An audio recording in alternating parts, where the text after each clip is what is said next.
Movie start होती है तो हमें एक आइलैंड दिखाया जाता है और ये तब का टाइम था जब वर्ल्ड वॉर 2 चल रही थी। उस आइलैंड पर दुश्मनों के 2 जहाज आकर गिरते हैं और उसमें से 2 सोल्जर्स बाहर आते हैं। वो बिल्कुल ठीक थे। यहाँ वो एक दूसरे से लड़ने लगते हैं और इसी दौरान दोनों जंगल की तरफ चले जाते हैं। अब उनमें से एक दूसरे को मारने ही वाला होता है कि हमें एक बहुत अजीबोगरीब और बड़ी सी क्रिएचर दिखाई जाती है और उसका नाम था कॉन्ग। इसे देखकर ये दोनों बहुत डर जाते हैं और सीन यहाँ पर चेंज होता है। अब हमें काफी साल बाद का टाइम दिखाया जाता है। यहाँ पर हमें जियोलॉजिस्ट की एक टीम दिखाई जाती है जिसमें एक आदमी बिल था और उसका एक साथी। बिल ने काफी रिसर्च के बाद एक आइलैंड ढूंढा था और उसे वहाँ पर जाने के लिए कुछ फंड्स चाहिए थे और इसके लिए वो सेनेटर के ऑफिस में गए थे। ये उसी आइलैंड की बात कर रहा था जो मूवी के स्टार्ट में हमें दिखाया गया है। उसका कहना था कि आइलैंड बहुत पुराना है और इस पर तरह तरह की बहुत पुरानी और बहुत बड़ी क्रिएचर्स रहती हैं, लेकिन दुनिया अभी तक उनके बारे में कुछ भी नहीं जानती, तो क्यों ना हम उनको ढूंढ लें। सेनेटर को ये प्लान बिल्कुल अच्छा नहीं लगता और वो उसे फंड्स देने से इनकार कर देते हैं, लेकिन बिल उन्हें फोर्स करता है कि पूरी दुनिया इवन रशिया भी इस आइलैंड को क्लेम करना चाहता है, तो उससे पहले हमें वहाँ जाना चाहिए। और ये सुनते ही सेनेटर उसे वहाँ जाने की इजाजत दे देते हैं और फंड्स भी। अब जाहिर है वो अकेला तो वहाँ पर जा नहीं सकता था, तो वो अपनी एक टीम बनाता है जिसका वो खुद इंचार्ज होता है और साथ बहुत सारे सोल्जर्स को रखता है, जिसमें एक मेजर भी था। इसने एक गाइड भी हायर किया था जिसका नाम जेम्स था और साथ ही उन सब सीन्स को कैप्चर करने के लिए एक फोटोग्राफर लड़की मेसन भी थी। अब ये लोग एक मीटिंग करते हैं और बताया जाता है कि इन केस अगर हम गुम हो जाएं तो हम किस लोकेशन पर मिलेंगे। अब अगले दिन ये लोग समंदर पर जाते हैं क्योंकि वहाँ से इन लोगों ने हेलीकॉप्टर में वहाँ पर जाना था, लेकिन अगले दिन जब वो समंदर पर पहुँचते हैं तो उन्हें पता चलता है कि जिस रास्ते से उनके हेलीकॉप्टर्स ने आइलैंड तक जाना है वो रास्ता इस वक्त उनके लिए ठीक नहीं है क्योंकि वहाँ पर बहुत ज्यादा तूफान आया हुआ है। लेकिन बिल इस बात पर ध्यान नहीं देता और 6-7 हेलीकॉप्टर्स में अपनी टीम को बिठाकर वहाँ से चल पड़ता है। अब उस रास्ते पर पहुँचते ही तूफान बढ़ने लगता है और कोई उम्मीद नहीं थी कि इनके हेलीकॉप्टर्स बच पाते, लेकिन जैसे तैसे करके ये लोग वहाँ से निकल आते हैं और उस आइलैंड पर फाइनली पहुँच जाते हैं। उनमें से एक जियोलॉजिस्ट कहता है कि हो सकता है ये बड़ी बड़ी क्रिएचर जमीन के नीचे रहती हों, तो इसलिए वो जमीन के नीचे ब्लास्ट करते हैं, लेकिन उल्टा आइलैंड में हलचल मच जाती है। बहुत सारे जानवर भागने लगते हैं और चीजें इनके हेलीकॉप्टर से टकराने लगती हैं और तभी आता है बहुत ही बड़ा क्रिएचर कॉन्ग। वो बहुत गुस्से में था और इन पर अटैक करने लगता है। मेजर अपने सोल्जर्स को ऑर्डर देता है कि इस पर फायरिंग शुरू कर दें और जैसे ही वो लोग उस पर फायरिंग करते हैं वो तो गुस्से से आग बगोला हो जाता है और इनके हेलीकॉप्टर्स पर और इन पर अटैक करने लगता है, जिसकी वजह से काफी ज्यादा सोल्जर्स मारे जाते हैं। अब ये लोग 2 ग्रुप्स बनाते हैं। एक ग्रुप में बिल और आर्मी के लोग थे और दूसरे ग्रुप में जेम्स, मेसन और बाकी लोग थे। अब जब मेजर के काफी ज्यादा सोल्जर्स मर चुके थे तो वो बिल पर गन पॉइंट करता है और पूछता है आखिर तुम हमें यहाँ पर क्यों लेकर आए हो।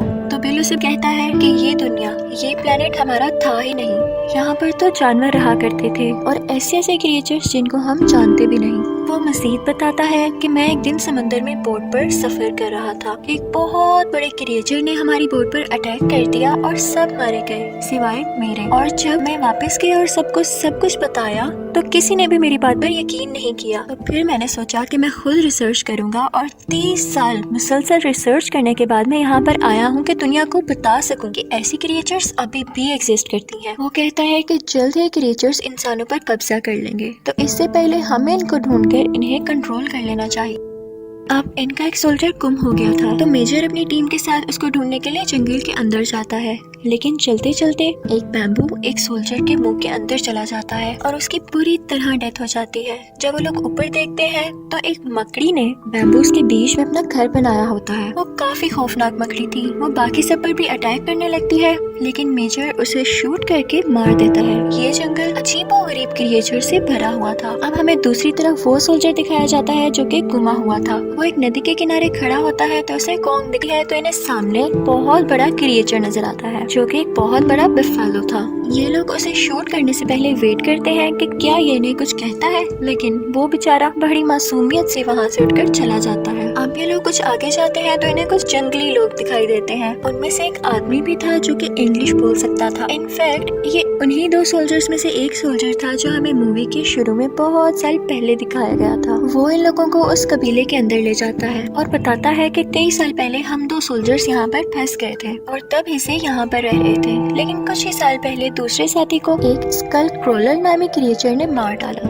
ये अजीबोगरीब क्रिएचर जमीन के नीचे रहता है और कॉन्ग का जानी दुश्मन है। वो उन्हें बताता है कि कब से जमीन के नीचे ही रह रहे थे, लेकिन उस बॉम्ब की वजह से जो तुम लोगों ने जमीन के नीचे ब्लास्ट किया, ये अब ऊपर आ गए हैं। वो बताता है कि कॉन्ग हमारी हिफाजत करता है और अगर अब इसने कॉन्ग को कुछ कर दिया तो हमें कौन बचाएगा। अब जेम्स की टीम के पास बहुत कम टाइम था उस जगह पर पहुंचने के लिए, तो वो बूढ़ा सोल्जर जो इनको मिला था इनसे कहता है कि पैदल जाने से कुछ नहीं होगा, मैं तुम्हें एक बोट देता हूँ, और ये सब उसको रिपेयर करने लगते हैं। इसी दौरान मेसन देखती है कि एक बफेलो पर बहुत भारी हेलीकॉप्टर गिरा हुआ है। वो उसकी हेल्प करने के लिए उसे उठाने की कोशिश करती है लेकिन नहीं उठा पाती। तभी आता है कॉन्ग और वो बड़ी आसानी से उस हेलीकॉप्टर को उठाकर बफेलो की जान बचा लेता है। मेसन यहाँ पर कॉन्ग को देखकर डर जाती है, लेकिन फिर वो सोचती है कि जो जानवरों के लिए इतना रहमदिल हो सकता है वो कैसे किसी पर जुल्म कर सकता है। अब दूसरी तरफ हमें वो सोल्जर दिखाया जाता है जो कि गुमा हुआ था। वो एक जगह पर बैठा होता है, लेकिन बाद में वो रियलाइज करता है कि ये कोई दरख्त नहीं बल्कि एक क्रिएचर है। जैसे ही वो क्रिएचर खड़ा होता है तो उसे शूट करने लगता है, लेकिन हमें दिखाया जाता है कि वो क्रिएचर किसी से डर के भागने लगता है और जिससे वो भाग रहा था वो कोई और नहीं बल्कि स्कल क्रॉलर था। स्कल क्रॉलर आगे बढ़ता है और उस लोस्ट सोल्जर को मार देता है। अब हमें दिखाया जाता है कि आर्मी भी आगे जाने के लिए तैयार थी और जेम्स की टीम का भी बोट रेडी हो गया था। अब वो वहाँ कबीले वालों को बाय बोलकर निकल पड़ते हैं और सब काफी खुश थे कि अब वो आइलैंड से जा रहे हैं। इसी दौरान बहुत अजीबोगरीब बर्ड्स आते हैं और उनमें से एक आदमी को उठाकर अपने साथ ले जाते हैं। जेम्स उन पर शूट कर रहा होता है, लेकिन देखते ही देखते वो बर्ड्स उस आदमी के टुकड़े कर देते हैं और ये लोग कुछ नहीं कर पाते। फिर बोट के अंदर वापस चले जाते हैं। फिर हम देखते हैं कि मेजर की टीम और जेम्स की टीम एक जगह पर मिल जाती है। अब यहाँ पर मेजर को अपने गुमे हुए सोल्जर की फिक्र हो रही थी क्योंकि वो इसका खास आदमी था। वो कहता है कि हमें उसे ढूंढने के लिए वेस्ट में जाना पड़ेगा, लेकिन तभी वो बूढ़ा सोल्जर इनको बताता है कि नहीं, वहाँ जाना बिल्कुल भी सेफ नहीं है और वो हमें मार देगा। लेकिन मेजर किसी की एक नहीं सुनता और जेम्स से कहता है कि मेरे साथ चलो। अब ये सब मिलके एक जगह पर जाते हैं और यहाँ पर बहुत सारे स्केलेटन और हड्डियाँ डिग्रेड होकर फॉसिल फ्यूल बन चुके थे। उनमें से एक आदमी सिगरेट पीकर नीचे फेंक देता है, जिसकी वजह से आग लग जाती है और बहुत बड़ा धमाका होता है। इस वजह से आसपास के स्कल क्रॉलर्स उठ खड़े होते हैं। अब यहाँ पर ये क्रिएचर इन पर अटैक कर रहे थे और ये लोग उन पर फायरिंग कर रहे थे कि तभी एक क्रिएचर के मुंह से एक स्कल निकलता है जिसमें उसी सोल्जर का लॉकेट था। तो जेम्स समझ जाता है कि अब वो इस दुनिया में नहीं है, लेकिन ये यहाँ से अब भाग भी नहीं सकते थे क्योंकि चारों तरफ ये स्कल क्रिएचर्स थे।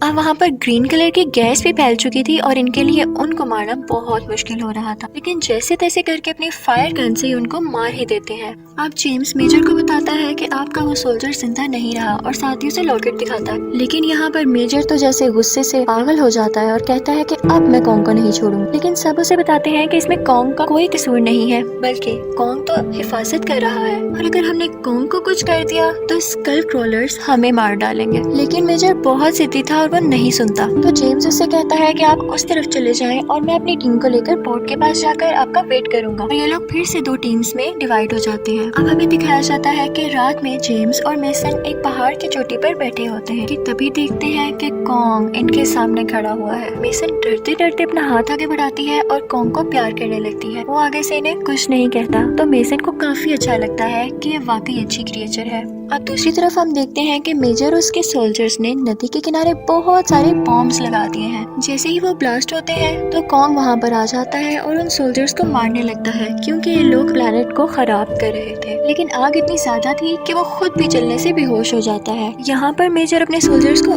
और बॉम्ब ब्लास्ट करने का ऑर्डर देता है, लेकिन तभी जेम्स वहाँ पर आ जाता है और उसे समझाता है कि हम कॉन्ग की वजह से ही बच पाए हैं और कॉन्ग हमारा दुश्मन नहीं है, मैं तुम्हें कैसे समझाऊं। लेकिन मेजर नहीं मानता। वो कहता है कि ये जब दुनिया हमारी है, प्लेनेट अर्थ हमारा है, तो हम ही टॉप पे रहेंगे ना, ये क्रिएचर्स क्यों हमारे ऊपर आएंगे। लेकिन जेम्स के काफी समझाने के बाद वो अपनी गन्स नीचे रखने ही वाला होता है कि तभी एक बहुत बड़ा स्कल क्रॉलर वहाँ पर आ जाता है। वो इन सब पर अटैक करने लगता है, लेकिन कॉन्ग भी तब उठ खड़ा होता है। ये देखते हुए मेजर उन्हें फौरन ऑर्डर देता है कि अब बॉम्ब्स को एक्सप्लोड कर दिया जाए, लेकिन कॉन्ग उसे कुचलता हुआ बढ़ता है स्कल क्रॉलर की तरफ। उन दोनों में बहुत फाइट होती है और बाकी लोग बोट की तरफ चले जाते हैं। ये लड़ाई इतनी लंबी चलती है कि सुबह हो जाती है। अब दूसरी तरफ सोल्जर्स उस स्कल क्रॉलर पर फायरिंग कर रहे थे और वो कॉन्ग को छोड़कर उनकी तरफ बढ़ने लगता है। अब कॉन्ग पानी में गिर चुका था और रोड्स में फंस चुका था। अब एक सोल्जर अपनी जान की कुर्बानी देने के लिए वो सब बॉम्ब्स अपने साथ बांध लेता है और स्कल क्रॉलर के सामने जाके खड़ा हो जाता है कि हो सकता है ये मुझे खा ले और इसके पेट में ही ये बॉम्ब्स एक्सप्लोड हो जाए और ये मर जाए। लेकिन वो क्रिएचर भी बहुत चालाक था। वो उसे बहुत जोर से धक्का देता है जिसकी वजह से वो पहाड़ के साथ जाकर लगता है और वहीं पर वो बॉम्ब्स भी एक्सप्लोड हो जाते हैं। अब वो बाकी लोगों की तरफ बढ़ता है उन्हें मारने के लिए, लेकिन तभी कॉन्ग भी उठ खड़ा होता है और उसे जोर से खींचता है। अब मेसन एक पहाड़ की चोटी पर चढ़ के फायर करती है कि हेलीकॉप्टर्स को इशारा दे सके कि हम यहाँ पर हैं, लेकिन वो नदी में ही गिर जाती है। और अब हमें कॉन्ग दिखाया जाता है जो कि पूरी पावर से और बहुत गुस्से में उस क्रिएचर से लड़ रहा था और फाइनली वो उसकी जुबान खींचकर और उसे बहुत मारकर उसे हमेशा के लिए मार देता है। और फिर वो मेसन को पानी से निकालता है और इंसानों के पास छोड़ आता है। अब वो सब लोग यूनाइट हो चुके थे और मिल के वो लोग अपने मुल्क वापस चले जाते हैं। अब आते ही ये कंपनी जो आने वाले क्रिएचर्स को अपने कंट्रोल में रखना चाहती थी, जेम्स और मेसन को भी हायर कर लेती है। और फिर हम देखते हैं कि वो बूढ़ा सोल्जर जो कि 30 साल पहले उस आइलैंड पर आकर गुम हो गया था, वो भी अब वापस आ चुका था और अपनी बीवी और बेटे से मिलता है और बहुत खुश होता है। इसी के साथ मूवी एंड हो जाती है। Thank you for watching.